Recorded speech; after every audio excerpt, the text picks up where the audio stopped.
देखिए, आप strike rate की बात कर रहे हैं विक्रांत, तो स्ट्राइक रेट बढ़ाने की चुनौती इस वक्त इंडिया गठबंधन के सामने भी है।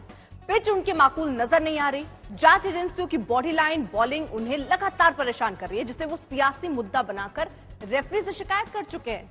वहीं अब वो जनता के बीच जाकर इस मुद्दे को चुनाव में भुनाने की पूरी कोशिश कर रहे हैं। जांच एजेंसियां बाउंसर पर कुछ खिलाड़ी बीट हो रहे हैं तो कुछ आउट होकर पवेलियन लौट रहे हैं। ऐसे में अब ये मुकाबला आगे कहां तक जाएगा, उसे समझने की कोशिश करते हैं।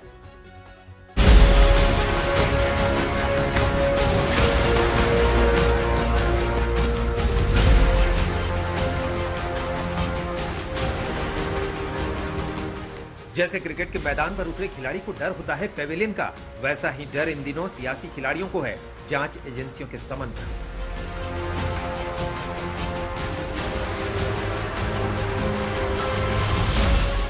क्योंकि ईडी सीबीआई की जांच की गुगली में कोई क्लीन बोल्ड हो रहा है, कोई बचाव की कोशिश में एलबीडब्ल्यू कराकर अपना विकेट खो रहा है। जांच की घूमती गेंदों को खिलाड़ी बिल्कुल भी नहीं समझ पा रहे। लिहाजा शराब घोटाले में अब पहले ही समन पर दिल्ली सरकार के मंत्री कैलाश गहलोत ईडी दफ्तर पहुंच रहे हैं।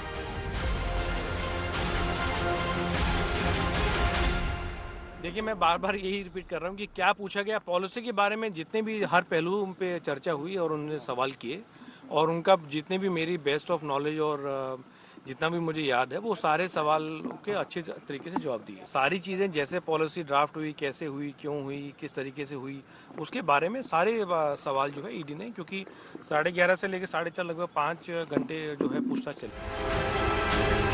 ईडी का दावा है कि शराब नीति घोटाले में कैलाश गहलोत भी उसी टीम का हिस्सा थे जिसने नीति बनाई।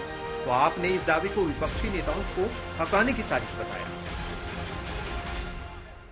जिस तरह से इस देश के अंदर लगातार विपक्ष के नेताओं को गिरफ्तार किया जा रहा है, लगातार एजेंसियों के द्वारा उनको जो है टारगेट किया जा रहा है, और जिस तरह से ये तो हद ही हो गई है कि एक चुने हुए मुख्यमंत्री को आज केवल किसी के आरोपों के आधार पर उठा करके जेल में डाल दिया गया। जिसके आरोप के आधार पर जेल में डाला गया उसको बेल दे दी गई। चुनावी समर के बीच जिस रफ्तार से जांच एजेंसियों का एक्शन हो रहा है, विपक्षी से लेकर गेंदबाजी में चेकिंग जैसा आरोप लगा रहा है। इनकम टैक्स विभाग ने एक दिन पहले 1700 करोड़ का डिमांड नोटिस जारी कर कांग्रेस को चौंकाया तो सियासत गरमा गई। 1600 करोड़ का नोटिस सुन के लोग हंस रहे हैं। कहां सो रहा है इलेक्शन कमीशन, कहां सो रही है वित्त मंत्री जी, कहां है वित्त मंत्रालय? कांग्रेस पार्टी आज जो धरना प्रदर्शन कर रही है, किसके खिलाफ कर रही है? इनकम टैक्स विभाग के खिलाफ या हाई कोर्ट के खिलाफ? हाई कोर्ट के खिलाफ ये फैसला तो हाई कोर्ट का है। उन्होंने हाई कोर्ट का दरवाजा खटखटाया तो वहां से उनको फटकार मिली, वहां से उनकी अपील जो है डिसमिस हुई। कानून किसी से भी, कोई कानून से बड़ा नहीं है। आप कानून में हाथ में लेंगे तो कानून अपनी कार्रवाई करेगा। राहुल गांधी की ओर से भी चेतावनी भरा जवाब आया। जब सरकार बदलेगी तो लोकतंत्र का चीरहरण करने वालों पर कार्रवाई जरूर होगी, और ऐसी कार्रवाई होगी कि फिर किसी की हिम्मत नहीं होगी ये सब करने की। ये मेरी गारंटी है।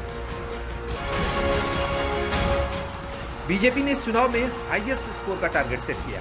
वही विपक्ष एकजुटता के जरिए बीजेपी प्रत्याशियों के विकेट गिराने की तैयारी में है। इस चुनावी पिच पर बीजेपी का दावा सच होगा या विपक्ष का दाव चलेगा, ये गेम ओवर होने के बाद ही पता चलेगा।